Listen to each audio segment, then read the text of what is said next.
So last week, I didn't expect to get emotional.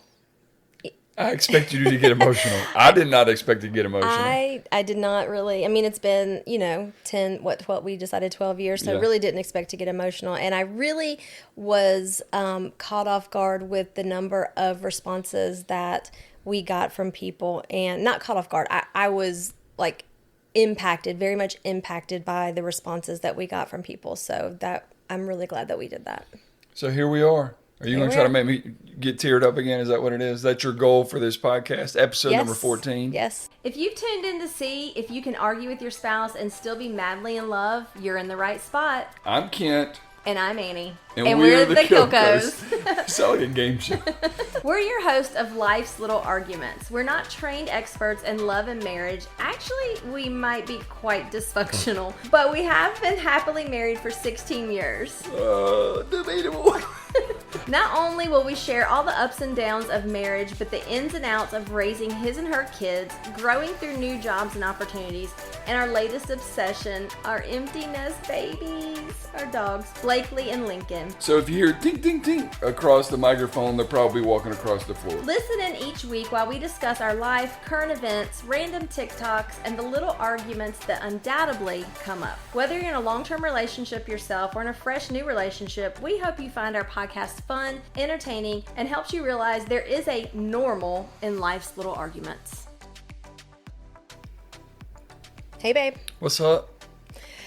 Okay, I'm going to say it. Episode 14. Oh, yeah. I shaved my beard for episode 14. What you think? That's like the song, Did I Shave My Legs Did I shave my beard for this? What song is that? Who sings that? I don't know. You Shania don't know? Twain? What? Who? You don't even know. I do. It's Strawberry Wine. Yeah, and her name is? Deanna. Yeah, it sure is Deanna. It is Deanna. I don't know. Strawberry Wine used to be one of my favorite songs, believe it or not. Really? It was a great song. So, what is her name? Anyway, okay. So if you were watching on the YouTube, said like a true boomer. Yeah? We're not boomers, though. No, we're not boomers. We We decided this the other day. We did the whole years and all that stuff. we're still not sure. Yeah, it's a little confusing, but we know we're not boomers, for sure. Definitely not boomers. Even though I was helping Jackson with something today because he has zero patience when it comes to like computers and stuff like that. And he was like, I feel like the biggest boomer right now. I really, literally, I just want to press a button and it to work. It made me giggle. So I was like, yes, you are acting like a boomer right now. Acting like your papa. So where did we leave off? We left off with, I was going to say on YouTube. So if you're watching on YouTube, we have a slightly different setup. We're kind of just, I keep playing with things. I keep trying to make this like a podcast studio. And so we've got a couple little, I'm holding this in front of myself, a couple of little chairs set up. We've got some cozy blankets that you can't see because you can't see enough of it on this, but it looks really cute. The chairs, the blankets, everything. So I feel so bad for her because it's she and I just taking up. Literally, you can't. They're so small. So we'll drop some floating shelves or something back there, picture or something like that. So. Future phase, we'll have 2 cameras that we shoot with versus just one. But for now, this will have to do. Last week's episode was, I don't know that we went into a ton of great detail, honestly, but it really had an impact on some people, and I am just effing everything up. It's good now. Just roll it. Let's go. So it was very, heartwarming to me, the people that were reaching out and saying that, they had gone through, a similar journey or, they're currently going through that type of journey. And it was helpful to hear that they weren't alone, really, and that other people have been through it as well. So yeah, I mean, I even received some messages, and I think it was really just kind of the vulnerability of it and just kind of just putting it out there. For example, one of the messages we got, I won't say who it's from, but it said, "Hey guys, I don't get much free time these days, but I actually had a little of it this morning. I watched your podcast episode about the struggles with fertility. I just felt led to encourage you. Your vulnerability and willingness to put that out there for anyone to hear. I feel like God will bless that. You both are doing great things. Keep it up." And we had received a couple messages like that, and we kind of went back and forth and said, hey, look, I mean, do we maybe spend a couple of episodes just kind of sharing our experience with it, whether it be with fertility, whether it be with co-parenting, raising kids, separate households, that kind of thing. And I think that we both just want to explore it a little bit. I mean, a disclaimer, we've said it before, we're not experts, we're not trained in this. So what we'll be saying and talking about really is just our experience. And, to some people it may resonate. To some people, they may say, look, I can take from that. And to some people say that might be completely different than what I would do and say, and that's perfectly fine too. Yeah. I think it's fair to say that, it sounds cliche, but, hindsight's always 20/20. And I think that both of us, wish we could do things differently. And of course now, we have the opportunity to do things differently. But if there's someone that's maybe where we were 10, 15 years ago that can do some things differently, then we'd love the opportunity to help somebody with that. So yeah, for sure. It's hard situation to go through. And, I think we even probably, honestly, said some things to you that I just don't know that you actually understood or got it, or I don't know that I really ever said those things to you in that moment. And I think that's the biggest takeaway for me, is that I hope that encourages women or men to say those things, not be afraid to say those things. Yeah, I think I knew you were upset, but I don't think I really understood like kind of the why behind it or fully understood it until later. When I was talking to one of our friends about the podcast, she had said, hey, I listened to the podcast. We started talking openly about it and whatnot. And I think too, like I was like, well, I wondered why I was like I was, 3 or 4 years into our marriage, and saying, I don't know that I necessarily want to have another kid. Obviously, I'd love it and it'd be great and everything else, but I don't know that I'm dying to have another one.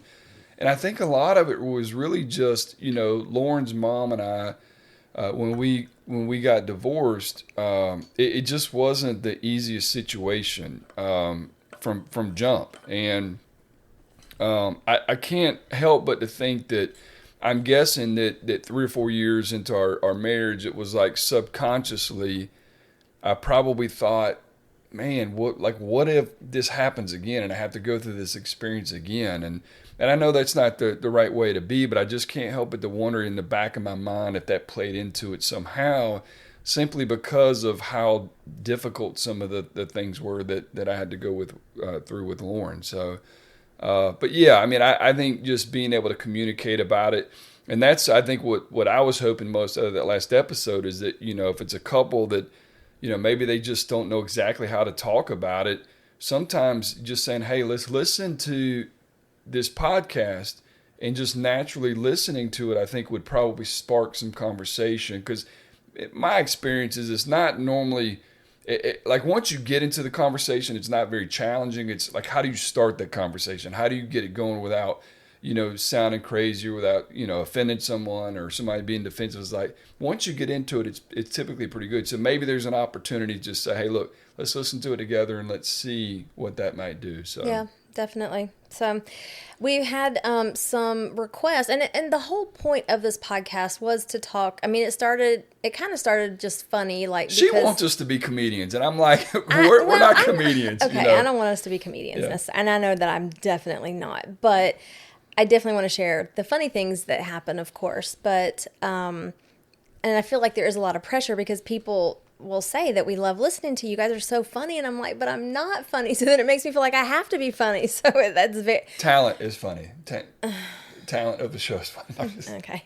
So anyway, the whole point of the podcast was to talk kind of about the stupid arguments that we have, and it was also to talk about our family and how we came together and our kids and this and that, whatever. So anyway, we had somebody who definitely requested that we talk a little bit more about how putting a blended family together, and specifically how did the kids respond, how did we help each other build relationships with respective stepchildren, how did we handle co-parenting with exes, basically all of it. She's like, give me all the things, and I was like, whoa, that That's a We got to break this down a little bit. Yes, Yeah. that's a very broad topic. That's a lot going on right there. And so,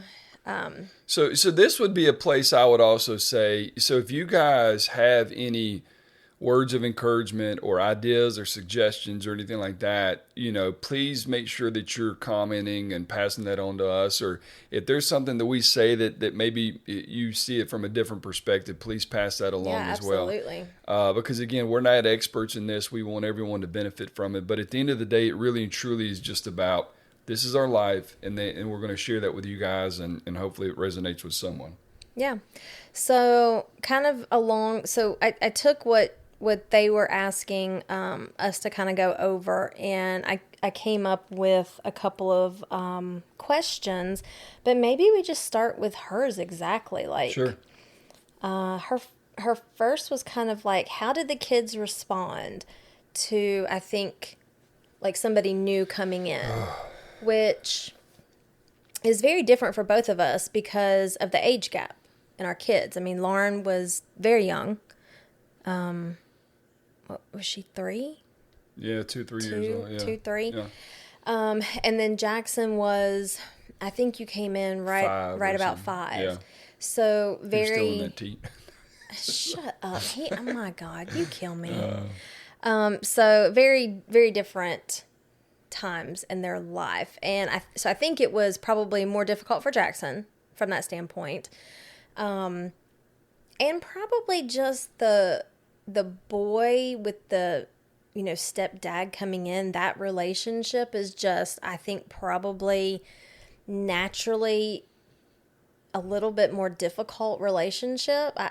I don't know because I'm not a boy. I mean, I am from, my parents were divorced. They got divorced when I was 8 years old. And I had a brother who was, I guess he was probably 3 at that time. And, oh, hell, maybe it's just me. I don't know. Anyway, we know Jackson's very much like me. But it was probably, he definitely had questions. Like, why is he here? Why don't you love my dad? I specifically remember a time where you were at the house and I was giving him a bath, like making sure like it was bath time, fixing to do bedtime. And he asked me the question of why don't you love my dad anymore? And I was like, I think I remember you telling me about that. Yeah. I was like, it's just one of those things that kind of catch you off guard. And you're like, you just have to kind of say, well, sometimes people are just better off as friends. But the important part is that we both love you. We're never going to stop loving you. That's never going to change ever, ever, ever. And I always want the best for your dad, and he's always going to be in your life, and I want you to love him, and, obviously, love me, of course. I should be number 1, obviously. And kind of just scooched right past it. And at 5 years old, he takes that for what it is, and then the next question is, don't get soap in my eyes or something like that. So I don't know, like kids responding, I don't know that it was that big of a deal. Well, I think so. Jackson was very intuitive. Like he could pick up on cues and that kind of thing. And I think that with us in particular, Jackson was a very reserved kid. I mean, he was raised by you and Bertie. And Gary, too. I mean, Gary was a big part of his life, but Gary is even somewhat reserved. And then, you got me, who's very vocal, very loud, very kind of out there. And I think that was a big adjustment for him. But even you take his dad, by all accounts, is pretty reserved as well, just in the demeanor and that kind of thing. And I think that was I think it was intimidating for him. Well, for I guess that's maybe what I'm trying to figure out is like, what was it about like the way I was that was different. But I do remember, like, man, I think probably the hardest thing for me for the first probably a few years, maybe honestly, maybe even longer than that. I would say maybe too. He was like 11 or 12 years old. I know what you're fixing to say. What? You're going to say something about that's how not my dad did it or my God, it was like my dad. Da da da. I mean, it literally did not matter what it was, or how good I did it, or whatever. It was like the comparison. It was a comparison, and man, it was such a struggle. And And I hate to say this, but I mean, I'm just, naturally I'm a competitive person by nature. And I'm sitting there thinking, damn, dude, I'm doing this. This is the way it's supposed to be done. And then, I'm doing good, and it's still kind of never good enough. And I would say that initially that was kind of the biggest hurdle for me internally. And I think that I probably expressed that to you a couple of times. I think you turned me down too much, sure. but I turned you down. What does that mean? You're my thing. You turned me down no, too much. you're. So I think internally that probably was my biggest struggle for years, and now God darn it. I mean, I feel like I can't even hear myself. Well, now. you're blasting right now. Just go with it. So anyhow, that was the biggest thing for me, and I just had to tell myself, you got to get through this phase, because it's an understandable phase. At 5 years old, 7 years old, 10 years old, whatever, it was completely normal for him, I think, to feel like that. For sure, and the fact that he was struggling with the fact that he was grasping for everything that he could to be close to his dad, because his dad was not close. It was not a situation where he was down the road. Like, his dad lived in South Carolina. He lived 3 hours away, and he didn't come get him every other weekend like, he was supposed to.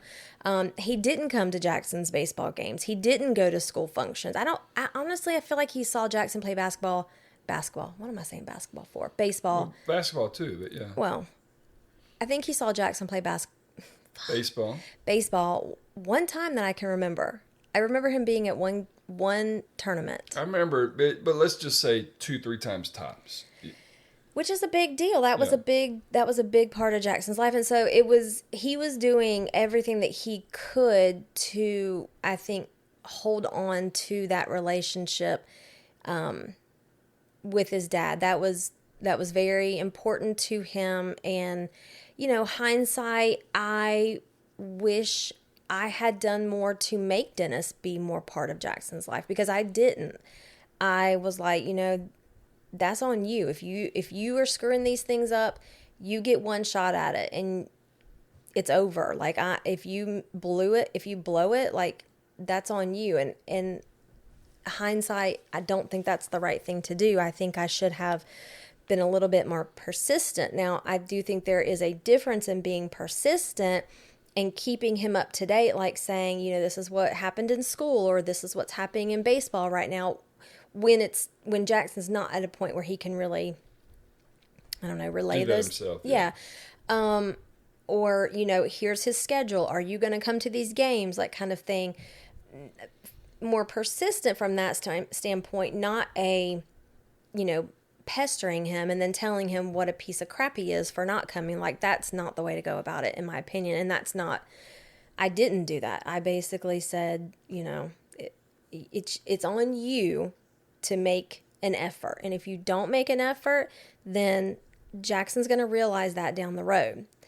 And I wish I had handled that a little differently. I do. And now they have, from what I can tell, a very good relationship. I mean, he talks to his dad probably more than he talks to me, honestly. That's impossible, because y'all talk 3 times a day. No, we really do not. Like today, because he needed stuff, yes. When he needs things, he's going to call mom. But when it's just whatever, like, he's talking to his dad about football and talking to him about the hunting and putting out corn for the deer and that stuff. And so he talks to his dad pretty frequently about stuff like that. So from what I can tell, they have a pretty good relationship now, and I'm glad. And I'm very happy that it turned out that way. I just wish that I had been a little bit more helpful in making sure that he stayed more present in Jackson's life growing up. And honestly, I don't know that I could have done anything more. I mean, hell, I took him down to see his dad. I met his dad halfway when his dad didn't have money for gas, and would say, I can't come all the way to get him. Can you meet me? Sure, I'll do. I bend over backwards, I felt like, to make it easy for him to be able to get Jackson and to see Jackson. But I do wish I may have been just a little bit more persistent in that. Yeah, I mean, I remember. I mean, I'm guessing this is probably somewhat normal, but we would pick him up from meeting, after he went to his dad's for the weekend or whatever, we'd pick him up, and it was probably a good solid hour of, him being upset and, crying and whatnot. And then it's like, you're torn because it's like, you wanted his dad to be more involved, but when his dad did not see that side, you know what I'm saying? Right. And then that's where we're kind of left to pick up the pieces. And then it's like, you have to immediately set your anger or your frustration with the other parent to the side to say, look, I got to make sure that I'm here, for my child. And, so we kind of had to fight that battle a little bit as well. So. Well, both the kids, I mean, anytime you have two separate households, you're going to have that, what did we used to call it? It was like almost like a deconditioning hour or so phase of, okay, well, you're not at your mom's house anymore, so those rules aren't going to fly. This is how we do things, kind of thing. And so it was kind of, it went both ways. Like we were always, it was one or the other. But thankfully, we did work it out so that we would have our every other weekend. Like they both went to their other parents, if Jackson in fact went, on the same weekend. So it was nice for us, and I think that's what I think helped us transition easily with the empty nest phase, is that we pretty much had kind of those every other weekends to stay connected and have those date nights and do things by ourselves and really put ourselves first, and it wasn't always about the kids. Yeah. And I think that can be hard. What was the question? How did we approach? What was the kids responded? How did the kids respond? And then Lauren, I think Lauren was just too. I think she was too young. Like it was just. Lauren was younger, and so it was different for sure. But then Lauren always has. She's always been a little. I don't know if different's the right word, but for her to show emotions and kind of pick up on emotional cues and that kind of thing, she's always been a little different as far as that's concerned. And so even if stuff was bothering her, you didn't see it the same way. Like she wasn't going to vocalize it the same way. She wasn't going to get upset the same way. And so it was much more challenging to really read her. Like it was Jackson. I mean, when he was upset, you knew he was upset. She very rarely got upset. I mean, or if she did, you just didn't know it. You just didn't. She was. I'm just trying to I'm trying to think. Besides the time we came back from the beach, which is the first vacation together, which was a nightmare. That was a nightmare. We had just gotten married. We had just moved in together. Yeah. And it was our first beach vacation, taking the kids, and it was an absolute nightmare. When we got close to being home, I would say close as like the last hour, she went full on screaming, crying, so it much was too so much that, time that away me, from her mom. Jackson, and Annie we started laughing. I mean, no, Annie didn't. You and Jackson, you started literally it. could not do anything but laugh. I mean, we're getting toilet paper and sticking toilet paper in our ears, and it just made her scream louder. Oh It was. I mean, it really. All you could do was laugh at that point. But it was just too much time away from her mom. It was. Yeah. We had all at that point. We had all had it. Like I don't even really remember everything, but it was a frustrating trip. And we took family pictures, and I'll have to find and post a couple of those pictures because oh my gosh, I feel like you can tell by these pictures that these two kids are like, you gotta be kidding me. What the F did you get us into? But I think kind of the most important part in all of it to me is like you have to know that's what you signed up for. You know what I mean? And you have to know that the person that you're with, you love them and that you're going to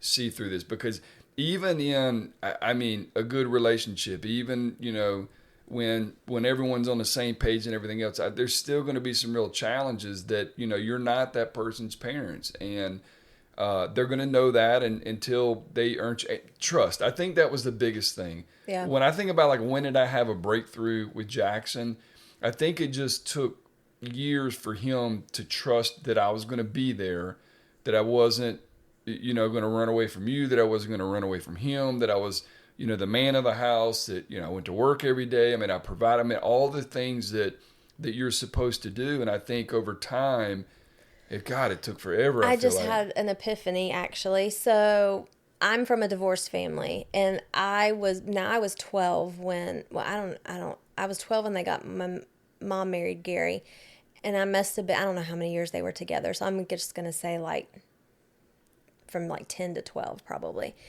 And I kept Gary at arm's length for a very long time. I'm talking into high school, before I really would give him any type of, not affection. Affection sounds weird, I guess, but maybe appreciation. I wasn't ugly, but I definitely was at your arm's length. You're not my dad. When we went places and they would introduce whatever, and if somebody said my dad, I'm like, no, that's my stepdad. That's not my dad. And it's interesting to me because I also did not have a dad that stuck around. We moved from Georgia. We lived in Georgia at the time. My mom and dad got divorced. My mom went back to Ohio and took us to Ohio. We saw my dad twice a year. And it was probably difficult, for him because, I would talk on the phone, but my brother, he would be hiding behind the couch. He wouldn't even come out. He was so young that it was almost like he had forgotten who he was. And so I think it was harder and harder for my dad probably to even try to stay in communication with us. Maybe feeling some guilt, I don't know, and probably pressure from my stepmom that it was just easier to not worry about us. And so I think I was so trying to possibly hold on to that relationship with my dad that I was like, you can't come in, you don't belong here. And now that you're saying that, it makes me feel like this almost the same thing with Jackson. There was something that happened. I wish I knew the specifics, I can't tell you exactly how old he was. Should just tell us to go to bed. I can't tell you exactly how old he was. If I had to guess, probably 12. But there was something that happened, and something bad had happened, or scary or something like that. And I just remember his first reaction to you was, we need to call Kent and see what we need to do. And I can't remember the details, but there was... Was it the snake? No, it was before that. I mean, it was when he was a little bit young, because that was when I went to D.C. Well, hell, that was 12 years ago. That was 12 years ago. So I don't think it was that. I think it was something... Now that you're saying it, it is bringing back some recollection, but I couldn't tell you what it was. But there was something that happened, and he said, we need to call Kent to know what to do. And you shared that with me, and I think that if there was a breakthrough moment for me, I think that was probably the breakthrough moment was, okay, I finally have his trust now. He finally understands, that I'm here to protect the family and, do whatever. I'm literally, this is making me because you got to remember, there was one time we weren't dating that long or whatever. And we went, I think, probably to the fair. It's funny to say, and it was pouring down rain. I mean, pouring down rain. And she had an expedition. He was terrified of storms when he was little. I was too. But anyways, it was pouring down rain, and the windshield wiper was going as fast as it can. Next thing you know, it breaks or something. I don't know what it was. It just broke. So I pull over to this gas station. And it was Sketch. Which it was that one in Perry. Right down the corner. Yeah, it wasn't Sketch. It was his old. It felt Sketch based on... Jackson and I were from Gray, so we didn't know where we were. But it was pouring down. And I look at him, and I mean, he is just terrified, just bawling. And I'm just like... what are you crying for? I mean, I pull, whatever. But that just, I guess, kind of just goes to show that at that stage, he had not yet developed that trust of me that everything's going to be fine, that everything's going to be taken care of. And then Lauren's looking at him like, Daddy, why is he crying? Why is Jackson crying? Yeah. So anyway, I remember that too. So I guess there just have been times where I knew that was evident that I had not yet really gained that trust from him. And I kept telling myself, you just have to push through. You just have to push through, because it is frustrating. It can be very, very frustrating. Well, because I think you came in thinking this is no big deal. He's going to love me. So here's another part of that. I'm a very emotional person. I'm a very affectionate person. I love people. I love to love. And so it's very simple for me to walk in Yeah. and you're my best friend. We're boys. You know what I mean? I'm going to be hugging you. And I mean, we're going to be, and it was the complete opposite. And it was so hard for me to accept that because me being the way that I am, like you think that I must be doing something wrong. Or like, how does this kid not like me? You know what I'm saying? I feel like a lot of people like me, you know what I mean? So it was a real struggle, man. But it was that one night. I wish we could think about what it was, what happened. But anyhow, that was kind of my aha moment that, okay, we finally have broken through this a little bit. So, A little bit. And then I think too, as he got a little bit older, he was scared. I mean, the ticket, the 2 accidents. I mean, there was certain things that happened where, He's always had a healthy appreciation, fear for, of parents. And I have never spanked Jackson. I have raised my voice. If you were to ask Andy and Jackson thousands of times, I've probably raised my voice. I can count on 1, maybe 2 hands where I was pissed. But I still never said anything hurtful or anything like that. But you have to understand, like with the 2 of them, if you raise your voice at all, it's like they just completely shut down.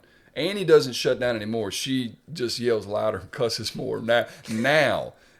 But up until a couple years ago, that was not the case. I mean, you would completely shut down, and he would completely shut down, and the house would be miserable for 2 or 3 days. Yeah, because if I'm gonna be if I'm upset or I'm angry, I withdraw. And that means I withdraw. I build a wall and I withdraw. So I withdraw everything. I withdraw love, everything. Yeah, everything. So, and he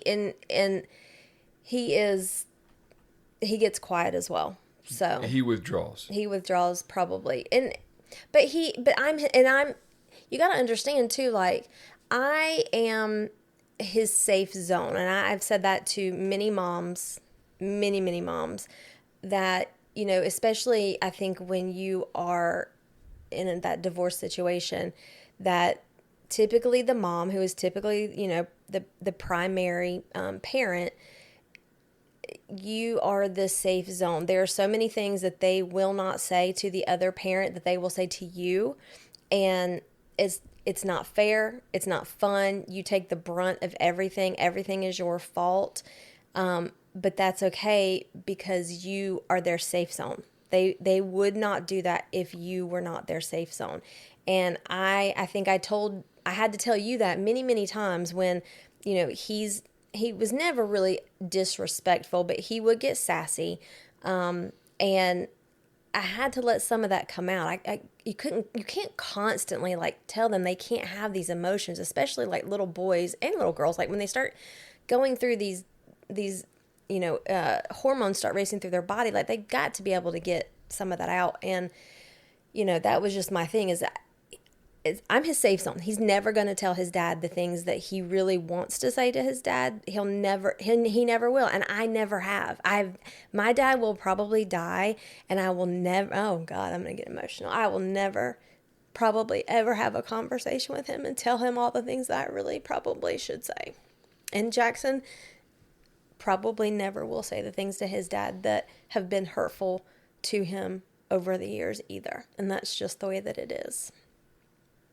Yeah, Jackson was very respectful growing up. I think that the biggest challenge that I had with him was probably really not until he came back from school.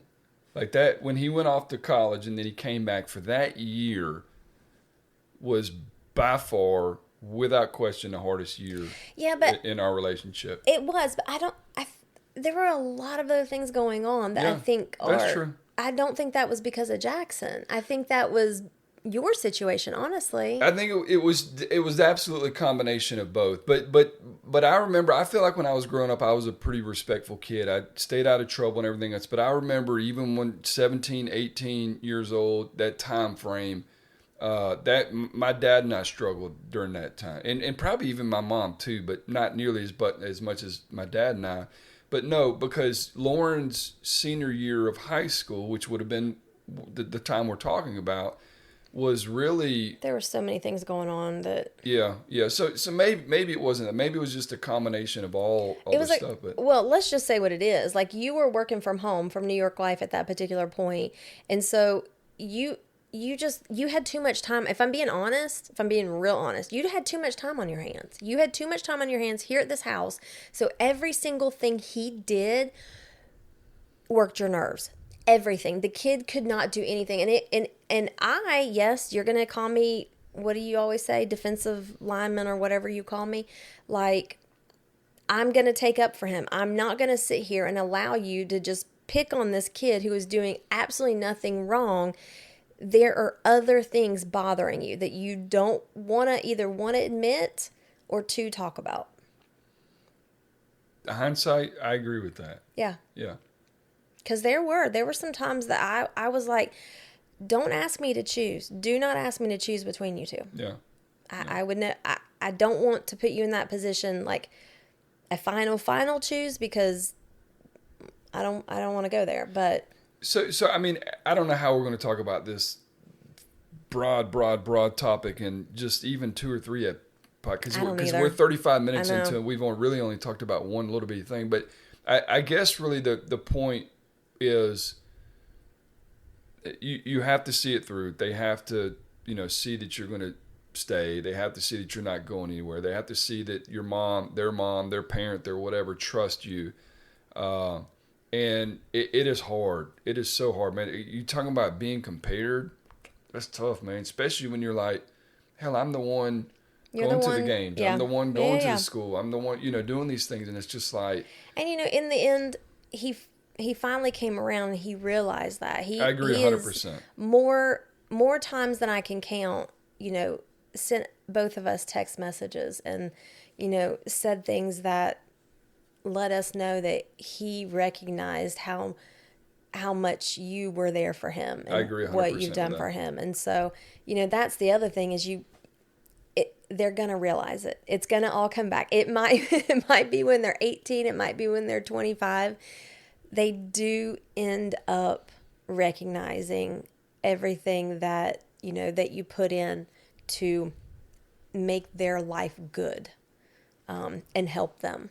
So just keep at it. And I think, like, when you think about those things, like you were huge for baseball for him. Like so we lived in Gray at the time, and my next door neighbor, thankfully, shout out Chris. Yeah, shout out Chris. He called me. He's like, "Hey, it's baseball signups. I didn't see you didn't put Jackson in." I'm like, I don't know what you're talking about, Chris. Like, I'm a single mom. I have no idea what you're talking about. What do you mean baseball? I didn't even know baseball was going on. He's like, yeah, baseball. I'm like, well, Jackson's never played baseball. He's like, well, you need to get him, like, do all these things. And so that was the very first year that I got him put in baseball. I'm sure it was T-ball or whatever at the time. I don't even know. And anyway, we moved here, and you took up that role of making sure that, he understood and continued to understand baseball and the rules and the how to pitch and all of these good things. And so, you built that bond with him, I think, through things like that. You didn't teach him how to drive, though. What do you mean? I taught him how to drive. Which is probably why he has two accidents, a speeding ticket, a suspended license. It's no longer suspended. Okay, now. He did for a speeding ticket, by the way. Listen, okay, so that was another question, was about how do you discipline. Yeah, the whole discipline piece. And I know we've not talked a whole lot about Lauren, and we'll maybe we kind of just focus on Jackson, and we'll kind of move to That's probably the easiest thing to do. Yeah. So it doesn't feel like we're picking on one or the other. But so Jackson, he was never a kid that pushed the boundaries as far as he didn't want to get in trouble. I had a healthy fear for my parents. He also had a healthy fear for us. He did not want to do anything that was going to get him in trouble. Now he he's a redhead and he got an attitude. He got a hot temper and a sassy mouth sometimes, but He would do it behind closed doors. he, for the most part, he tried to pop off a couple times, and I had to, let him know who was boss real quick. And moms, if you are single mom of boys, you got to do that before they hit that 12-year-old stage, because when they start hitting that 12, 13 and they hit those growth spurts and start becoming as tall and taller than you, they like to think that they might, be able to talk back or whatever. So you got to nip that in the bud beforehand. Now, this was a big difference between Jackson and Lauren. Is Jackson, if he got out of line and one of us, mainly you, had to put him back in his place, like, he felt bad about it. He did. Like he would physically get sick to his stomach from feeling bad about it. He did. Lauren could give two shits. Did you not know care. what I mean? Like, I remember I probably have spanked her. You can't discipline her. I have spanked her a handful of times my entire life. And I remember one time when she was young, I said, going up to your room, you're going to get a whooping. She looks up at me and says, how many licks are you going to give me? Mm-hmm. Like, just with this. She did not care. What you going to, Didn't give a damn. We've taken away phones, we've taken away TVs, we've taken away, there's literally nothing you can do that would, it was just the way she was wired. I don't know. Now that she's got so connected with these dogs, I'm like, I wish we had these dogs when they were growing up, because I guarantee you take away one of these dogs and she would be a completely different person. You know what I mean? Because she's in love with them now. So, but anyways, that was one place where Jackson was very much different than Lauren. And it didn't take much for him. You literally raised your voice and he was right back in line. Like it just did not. He did not have it in him to push. And thankfully for me, he didn't, because I just don't know. I don't know how I could have handled it, because you were very much, you wanted to step in a lot more than I allowed you to step in and handle things with him. And because I felt very protective. I was very protective of him. And, the fact that I knew it didn't require a lot to put him back in line. And so, you wanted to jump in a lot more than I let you. Do you want to say something around that? No. Your face says that you do. No, I'm just listening to you. I'm trying to and that was frustrating to you. It was very frustrating to you. I do recall us having many conversations and possibly fights about the fact that I didn't let you step in and handle things, that I was the disciplinarian. You were not going to be. Now, Jackson very much understood that you had a say-so in it. Like, when he did his senior year, should have just not let him go out that night. But you know what? They got to make their own mistakes. And last thing you said before he walked out that door was, don't speed. You better make sure you're not speeding. It was junior, senior wars. Yeah. And that's the last thing you said to him. And then we go to bed, and it must have been 12:30. He should have been home maybe. Phone rings. Of course, you immediately go to the worst case scenario, but you know something's wrong. And I pick up the phone, and he is crying, screaming, bawling. And he's 18 at this point. Like, this is an 18-year-old, I don't want to say man, but basically bawling and crying. And because he got pulled over for speeding. They were chasing, they were running from each other or whatever, and it was I think an 80 and a 55 or something like that. Super speeder. So it was a super speeder ticket, which Kent and I both worked at Geico at that point. So as soon as what he said, I knew what it was. Like, I knew how much this was fixing to cost us. Like, this was going to be bad.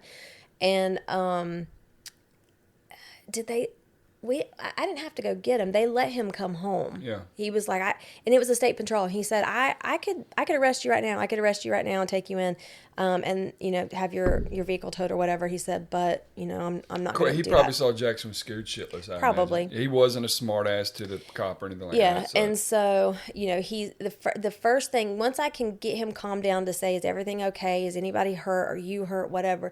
Then all he's saying is, Kent's gonna kill me. Kent's gonna kill me. I don't know what to. Kent's gonna kill me. I mean, that's the only thing he was worried about, is how upset, how mad, how in trouble he was gonna be with Kent. And so, I had to navigate that situation because that was probably the most pissed you've ever been, I'm assuming. But here's the thing is there were only a few real trying times when that ticket, when he had one accident and then he had the accident out here looking at the accident. And those were really the three big I absolutely just want to lose my shit moments. And I did not lose my shit on any of those three moments. And I think that if you were to hear you and Jackson, did you not lose I your absolutely shit? did I'm not. pretty sure you did. No, I may have lost it with you. But all I did was yes, that is true. Try to show him support and that's tell true. him it was a poor decision. That is whatever. because I buffered that situation. Maybe so. I did not allow you to interact with him before you and I had this whole conversation, how this is going to be handled, how we're going to deal with it. So I took the brunt of that to soften the blow. Because I knew there was nothing you could say to him at that point to make him feel worse than he already felt. I think I realized that though. So I think I realized that in those moments, because those were big moments. They weren't. They were. I'm kicking a soccer ball out the window the day we move into a house, kind of thing. That was. I don't even. That was stupid stuff. I don't remember that. All I remember is the time where we were up in the bonus room and you heard what sounded like a baseball that you thought went off of the side of your truck, and you tore off out of there. I mean, you ran down those stairs so quick outside, gonna tear his ass up. And buddy, I did everything I could to keep up with you. And we got outside. You started screaming at him before you even asked the question of what happened. And then what happened? No.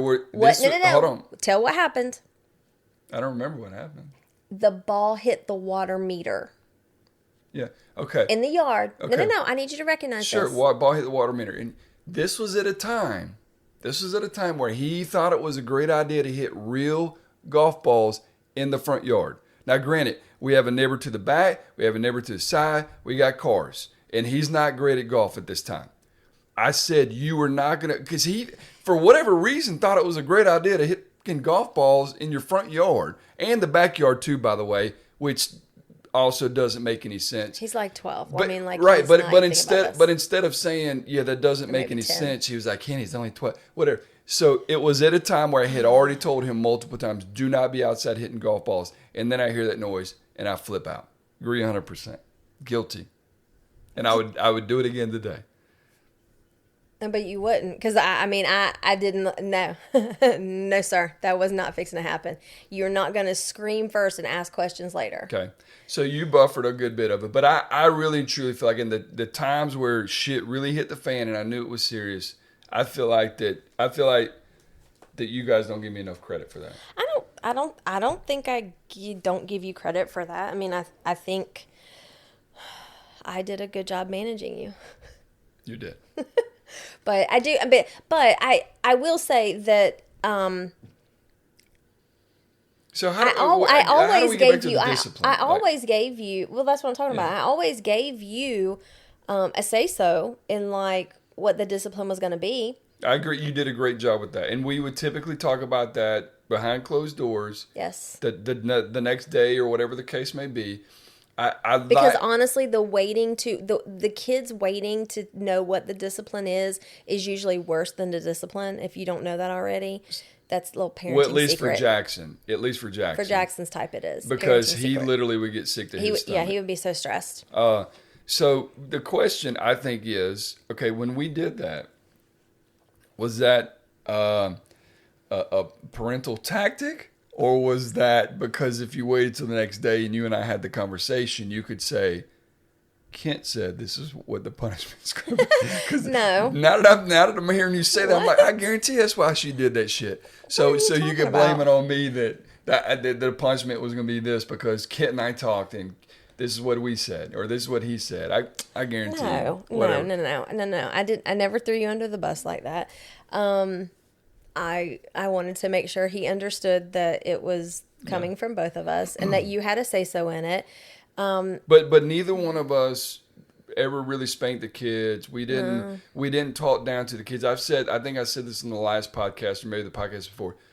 You have always been exceptional at trying to not say things that you're going to regret, and I feel like that for the most part that's rubbed off on me. I've tried to make a very conscious effort to do that, but I don't feel like we've really said stuff to the kids that we would regret. You know what I mean? I mean, I definitely have said things that I would regret. Not, but let me, but not like ugly things, not mean things. Like there are situations I wish I had handled better, or I wish that maybe, was it necessary for me to bring that up or maybe nitpick that particular thing?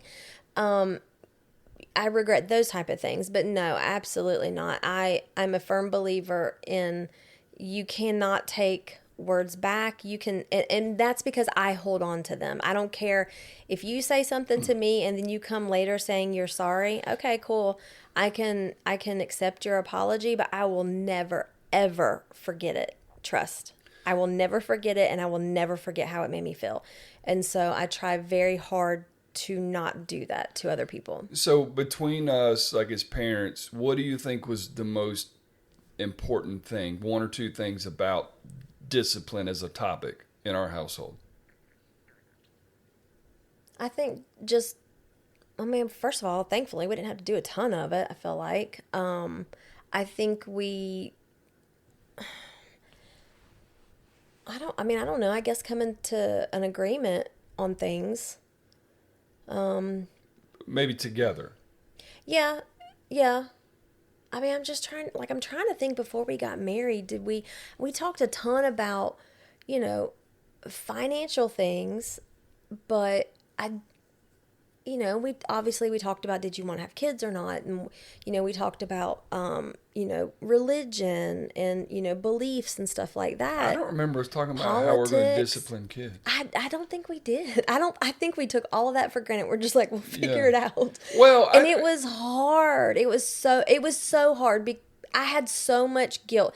And, what I'm learning now about all the human design stuff that I'm learning and knowing like the way I'm made, the way you're made, the way the kids are made now. I wish I knew some of that stuff back then, because they are that. I think that, okay, that's the biggest thing that you just sparked it. The biggest thing is you always wanted to treat them differently because Lauren is a girl and Jackson is a boy. And that was the most infuriating and frustrating thing to me. That was the reason. The reason for what? For me treating them differently. In your mind, it was because Lauren was a girl and Jackson was a boy. You said it was. No. Yes, you did. You're like, these rules don't apply because she's a girl. You most certainly have. Okay, certain things, like taking out the trash. And there's certain things. Sure, whatever. Yeah. That was infuriating to me. It was infuriating to me because my son is the one that's the boy, so he's the one that's being impacted or held to a higher standard than Lauren ever was. And so that was always very frustrating. And I think probably that was the biggest argument we had over anything, I would 100%. Say.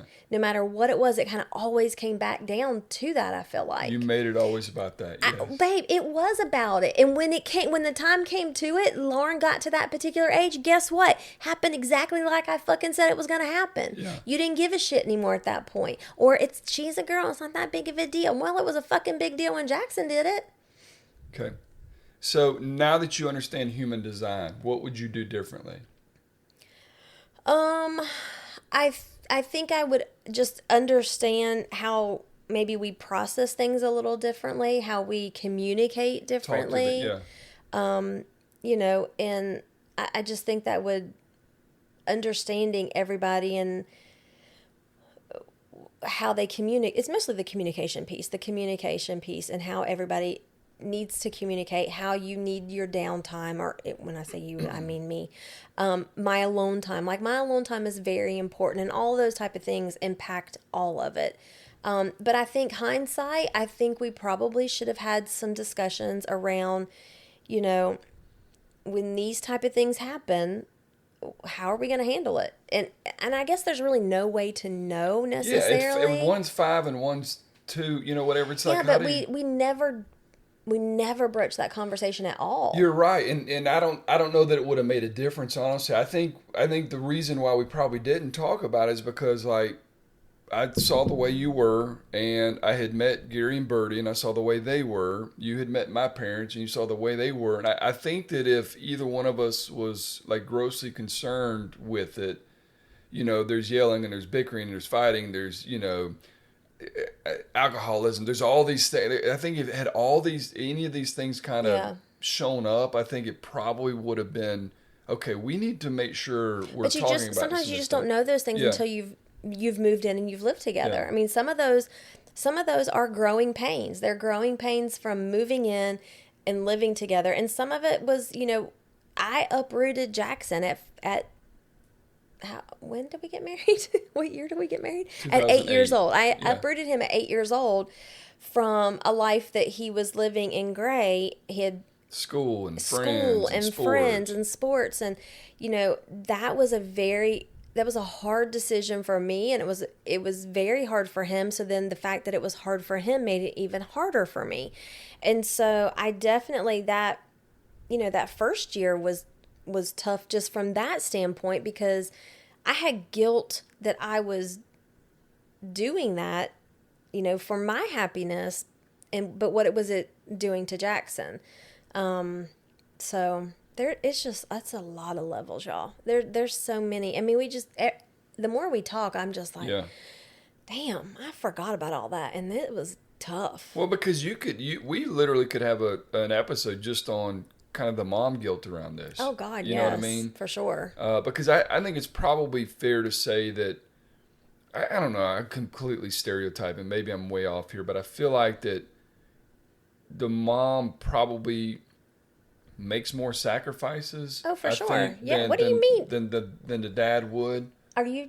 Hello, welcome to society. No, yeah, I mean. Are you just now realizing that? No, I'm not just now realizing, but I'm stating like that plays into this, you know, co-parenting and I mean, and just the dynamic of Jackson was there all the time. Lauren was only there every other weekend, so it's just, y'all know, if you've been through it, it's hard. And these families that make it, there are people out there that make it look like it is easy peasy, and I'm just like, good for you, because and really it was tough. Really good for you, because there are, I mean, I can name some people now that, I mean, I won't, but that it just, and it doesn't, I don't get the sense that it's, hey, we're doing it for social media, we're making it look good. I mean, there are some people who just genuinely... Yeah, there's some people that genuinely they just co-parent very well, and it works out very well for them. Yeah, and the kids get along well, the parents get along well, you know, everyone's doing great, and everyone's... but I would venture to say that that's not the norm. Unfortunately, I would not think it's not. It was not. That was not for us. Our co-parenting situation was not easy peasy lemon squeezy. Let me tell you, and then we don't necessarily have time to go into it today. But I would say that's probably something we should hit on next week, and that'll probably lead into more of like kind of Lauren and that whole how that all played into our dynamic. I would think too. Like the other thing I think that was, you know, we haven't really talked a whole lot about. We said that they're different, but we've talked about a little bit my relationship with Jackson and so forth. We'll talk about Lauren another time, but like the dynamic between Lauren and Jackson, their personalities were so different. And what made me think about when you said, well, Jackson's here all the time and we get Lauren every other weekend, like trying to mesh Jackson, who's not an emotionally available person by nature and was maybe more reserved. And then you had Lauren, who...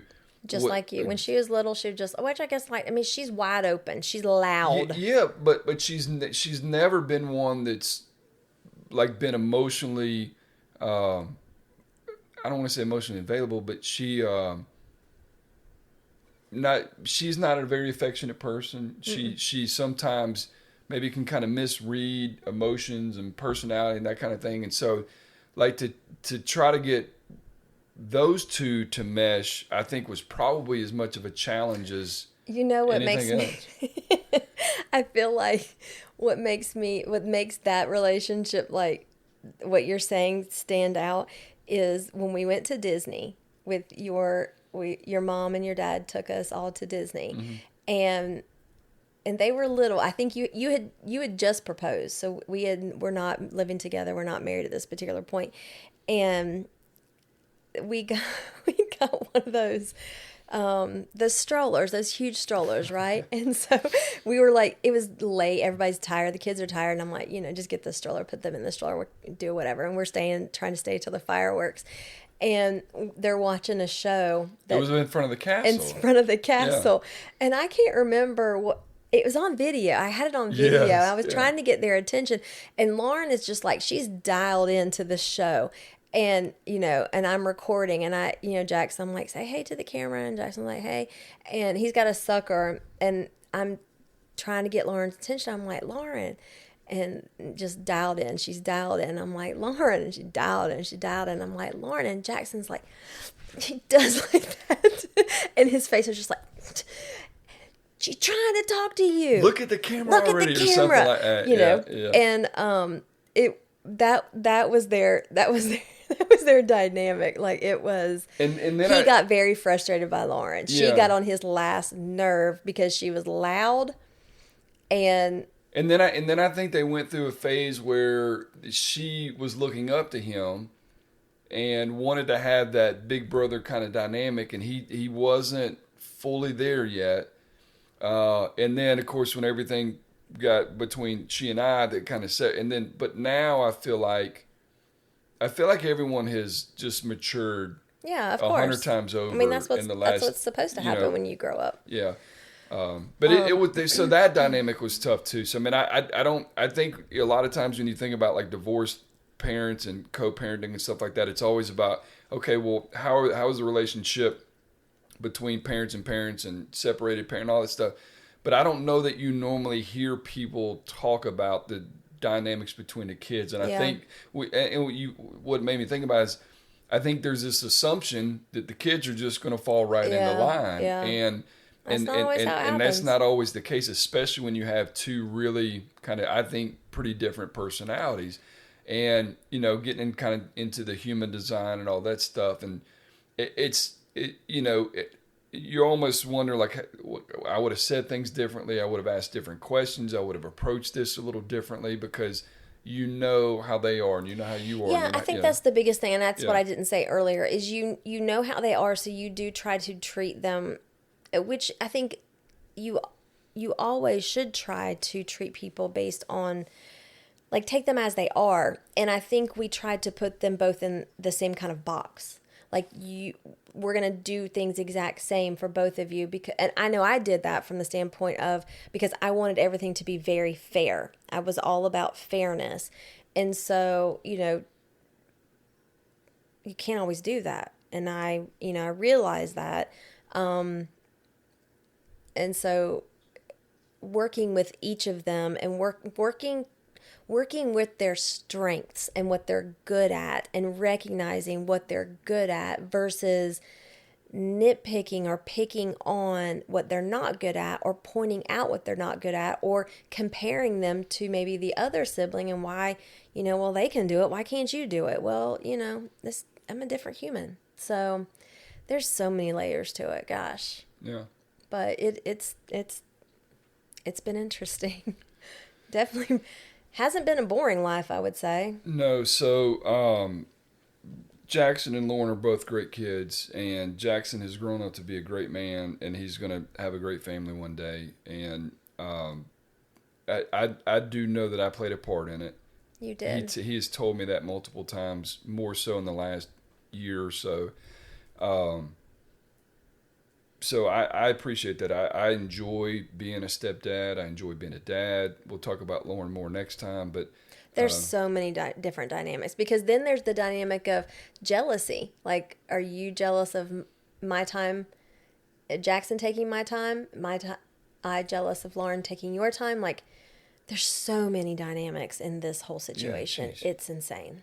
So we're going to change the podcast name right? We might need to write a book. Yeah, I mean, we might need to write these down. It's impossible to talk about it in a few. Not if you're really going to talk about it. Yeah. I mean, it's one thing to just kind of surface level it, but I don't want to do that, and I don't think that's going to be helpful to us or anyone else for that matter. And I don't know if this was helpful for anybody at all or not. I Or if kinda- they can relate. I hope that people can relate to this. Yeah. Honestly, I hope they can. I hope they handled it so much better than we did.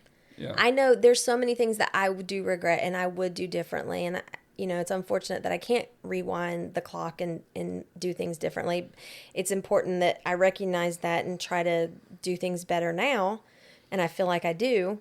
But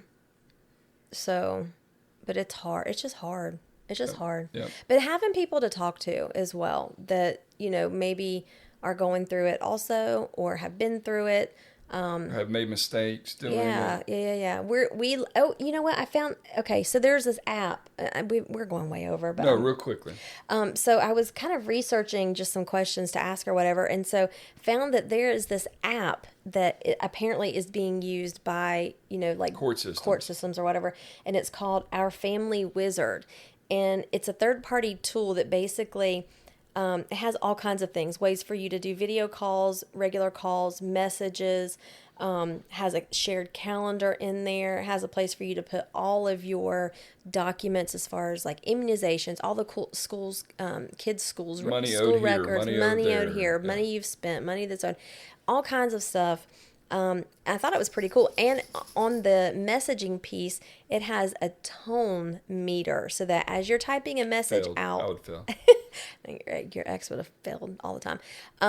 As you're typing out your text message, it literally tells you what kind of tone this is taking on and maybe offer some adjustments. So if that's something that you really are struggling with co-parenting, that might be something you want to look into because that's another topic that's very tough. I think it brings a level of accountability to everyone For sure. and I think it brings a level of awareness to everyone. Yeah, it's a third-party app, so there's no, like, you can't mess with it, you can't delete things, it's literally, this is what happened. You can't say that you said this, you said that, you weren't here, you didn't, and no, here it is. It literally shows who called who turned the mic off, who hung up first, just all kinds of things. So I thought that was kind of fascinating. Yeah, because I'll tell you, like in my relationship with Lauren's mom, I think perspective or lack of perspective was probably one of the biggest issues. Is the way Lauren's mom viewed me, or whatever, versus the way everyone else viewed me. It's a control issue for her. But so I say all that to say that this app would have probably been very helpful in creating accountability for everyone and having a record of stuff for everyone and just like I said, help people with their perspective. So it seems like it's a cool app just from what we read. So you guys should go check it out if that's something that you still need to worry about. Lincoln's telling me it's time to wrap this up. Yeah, he's like, I need to get in your lap, Mama. I could talk about this for hours, and we will talk about this more for sure. So I appreciate. Not a funny episode. It's not a funny. There are a couple of funny parts. Lindsay for asking us to talk more about that. So for other things that you guys want to hear about, feel free to message us, whether it's on Instagram, individually, or on the Lifestyle Arguments. So just send it to my admin over here. Oh my God. Okay. Message me. Don't message him. Send us a message, DM, Instagram, Facebook. You can email us. It's lifeslittlearguments@yahoo.com. I figured that out the other day. So any way that you want to contact us. And I hope that you listen to it on Spotify, and then I hope you enjoyed it so much that you go back and watch us on YouTube, and definitely give us some feedback. Hope it helped. Love you guys. Yeah. Make sure if you, wrap it up. That was it. Okay. Bye. Jeez. Thank y'all so much for tuning in today. We hope that you enjoyed this episode as much as we enjoyed talking about it today. If you liked this episode, please give us a rate and review. It definitely helps push our podcast out to other people who might be interested in it. So we thank you guys and appreciate it so much for you listening every week. Mwah!